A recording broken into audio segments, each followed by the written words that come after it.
Well, I spent so many years working in the non-union sector, being tread upon, threatened to be fired if you don't do exactly as they say. I worked for one company who worked 128 hours one week and straight time. So as a non-union apprentice or electrician, are you out in the job site never knowing whether your job's going to end or not? Say working non-union, there's no safety at all. Your wages are poor. You've got no sick benefits. You've got no benefits at all. You've got no pension.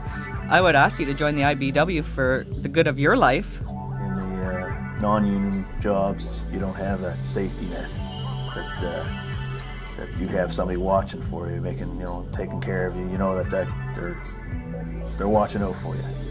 But in the non-union work, you don't have that safety net. Like my on-the-job training was with a non-union company, and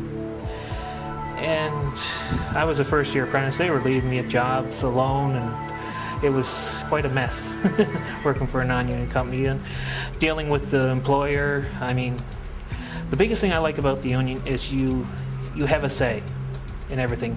See, this is what they're doing. They're brainwashing their guys. They're convincing them that they're not worth anything. When I was working for a bigger non-union contractor, I found it a lot less professional than working with IBEW. There were a lot of times when they'd want you to work late at night with no overtime pay, come in Saturday, and there was always the threat, well, if you don't bother showing up Monday morning. I was shoveling in a ditch, and I had a fellow standing over me yelling, "Come on, you're shoveling like a girl, quit shoveling like a girl."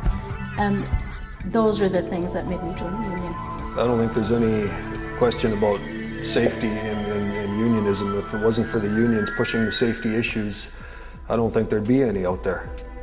You know, you drive by some of the non-union sites and it's just horrendous what you see out there, even in this day and age. But if you're working non-union and they lay you off, you're on your own, man. Nobody's going to call you. You've got to go hunt up the job.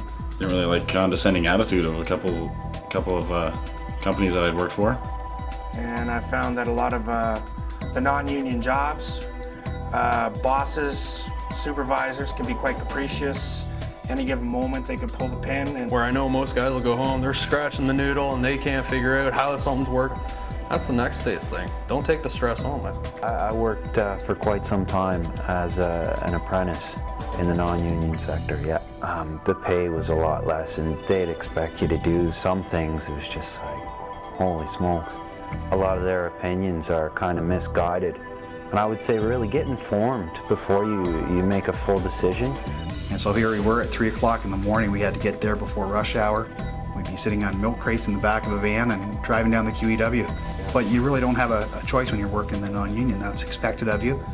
And donating your time was common practice. In the non-union sectors, there's very little training offered, and the focus in the non-union sector is on profitability.